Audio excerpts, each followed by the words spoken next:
السلام علیکم، میرا نام ڈاکٹر عرفان رشید خان ہے۔ میں DHQ ہاسپٹل لیا میں ایز اے کنسلٹنٹ فزیشین اور شوگر اسپیشلسٹ کے طور پہ کام کر رہا ہوں۔ 14 نومبر کا دن شوگر کے آگاہی کے عالمی دن کے طور پہ منایا جاتا ہے۔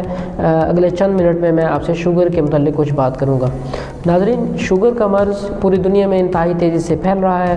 ایک محتاط اندازے کے مطابق 10 افراد میں سے ایک فرد کو شوگر کا مرض لاحق ہے۔ ہر 4 میں سے 3 شوگر کے مریضوں کا تعلق غریب ممالک سے ہے جو شوگر کے علاج کا بوجھ برداشت نہیں کر سکتے۔ ناظرین، ہر 6 سیکنڈ میں شوگر کا ایک مریض موت کی وادی میں چلا جاتا ہے اور ہر 6 سیکنڈ کے بعد ہی شوگر کا ایک نئے مریض کا پتہ چلتا ہے۔ شوگر کے ہر 2 میں سے ایک مریض کو پتہ بھی نہیں ہوتا کہ ان کو شوگر ہے۔ تو اس لیے شوگر کا سدباب ہونا اور اس کا مکمل آگاہی ہونا بہت ضروری ہے۔ اور شوگر کے جو اسباب ہیں اس میں جینیٹک فیکٹرز آتے ہیں، اس میں ڈائٹری فیکٹرز ہیں، اس میں سیڈنٹری لائف سٹائل ہے۔ میں آپ کو عام الفاظ میں بتانا چاہوں گا کہ کچھ شوگر کی وجوہات یہ ہوتی ہیں کہ یہ نسل در نسل پھیلتا ہے، جیسے والدین سے بچوں میں اور اس طرح کچھ ہوتا ہے۔ زیادہ تر وجوہات جو ہوتی ہیں وہ ہماری پور سیڈنٹری لائف سٹائل سے ہوتی ہیں، جیسے کہ ورزش کا نہ ہونا، ایکٹیویٹیز کا نہ ہونا، کھانا پینا اور سو جانا اور کوئی ورزش کا نہ ہونا ہے۔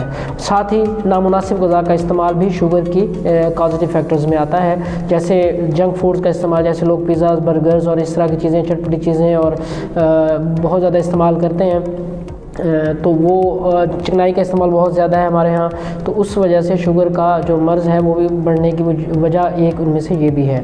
سٹریس بھی ماہرین کہتے ہیں کہ سٹریس بھی اس میں سے ایک وجہ سٹریس کا ہونا بھی ہے۔ جہاں تک شوگر کے علاج کا تعلق ہے جی، سب سے پہلے تو آپ کو فزیکل ایکٹیویٹی کو انہینس کرنا چاہیے، آپ کو ورزش کرنی ہے، جسم کو ایکٹیو رکھنا ہے، خود کو لیزی لائف سٹائل جو ہے نا شوگر کے مریضوں کے لیے اچھا نہیں ہوتا۔ ہم عمومی طور پر یہی کہتے ہیں کہ ورزش کریں 30 سے 35 منٹ ہفتے میں 5 دن، یہ ضروری ہوتا ہے۔ اس سے یہ ہوتا ہے کہ آپ کی جو چکنائی جسم میں آپ کو دو تین طرح سے فائدے ہوں گے۔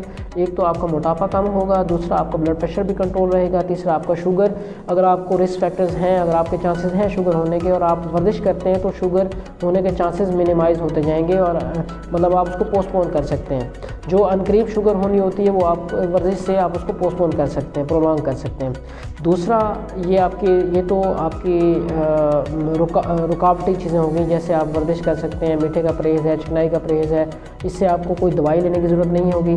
اگر آپ اس سے کنٹرول نہیں رکھ پاتے، اگر آپ کی شوگر پھر بھی اگر آپ کے لیول زیادہ آ رہے ہیں تو پھر آپ کو گولیوں سے یا انسولین سے کنٹرول کر سکتے ہیں۔ جہاں تک ایڈوانسمنٹ کا تعلق ہے جی، اب جس طرح شوگر کے مرض پوری دنیا میں بڑھ رہے ہیں، شوگر کے علاج کے لیے جو تحقیق ہے وہ بھی بہت تیزی سے جاری ہے، اور اب تک تو شوگر کے لیے بہت زیادہ ایڈوانسمنٹ، شوگر کے علاج کے لیے بہت زیادہ ایڈوانسمنٹ آ چکی ہیں، جیسے انسولین ہے وہ ہفتے میں آپ 1 دن لے سکتے ہیں۔ اورل انسولینز بھی آ چکی ہیں، پاکستان میں تو ابھی اویلیبل نہیں ہے لیکن باہر ان کے ٹرائلز چل رہے ہیں۔ اسی طرح انسولین انفیوژنز آ چکی ہیں، جیسے وہ آپ کے جلد کے نیچے انسولین پمپ لگا دیتے ہیں، جو وہ انسولین خود بخود ہی باڈی کی نیڈ کے مطابق وہ انسولین جو ہے وہ ریلیز کرتے رہتے ہیں۔ اسی طرح انسولین سے بچاؤ کے لیے لبے کے ٹرانسپلانٹ کا بھی سوچا جا رہا ہے، اور اس پہ کام ہو رہا ہے بہت تیزی سے کہ لوگ جو ہے کم سے کم ادویات کی طرف ہیں۔ کچھ ادویات ایسی ہیں جو ہفتے میں 1 دفعہ لینی ہیں اور باقی پھر آپ اپنی نارمل لائف گزار سکتے ہیں۔ تو اسی لیے شوگر کا علاج بہت آسان ہے، اب اس کی ایڈوانسمنٹ بھی بہت زیادہ آ چکی ہیں۔ اس میں مریض کا ایکٹیو ہونا اور مریض کا پارٹیسپیٹ کرنا اور مریض کا مرض کو سمجھنا بہت ضروری ہے۔ شوگر کے حوالے سے میرا پیغام یہی ہے کہ اگر آپ کی فیملیز میں کسی کو شوگر ہے تو اس کا پراپر چیک اپ کروائیں، کھانے پینے میں احتیاط کریں، ورزش کریں، اور اپنے بہن بھائیوں کا جو ہے شوگر ٹیسٹ کروانا بہت ضروری ہے۔ اگر کوئی فیملی میں کسی کو موٹاپا ہے یا بلڈ پریشر ہے یا چکنائی کی مقدار وہ زیادہ لیتا ہے تو وہ اس کا پراپر چیک اپ کروائیں۔ اس کا علاج بہت آسان ہے شوگر کا، لیکن شوگر کا اگر علاج نہ کیا جائے تو شوگر سر کے بالوں سے لے کے پیروں کے ناخن تک ہر چیز کو ڈیمیج کرتا ہے، اس کے نقصانات بہت زیادہ ہیں۔ اسی لیے اگر آپ ٹائملی اس پہ فوکس کریں گے تو آپ اس کو بہت ساری مسائل سے، شوگر کے بہت سارے مسائل سے بچا جا سکتا ہے۔ بہت شکریہ۔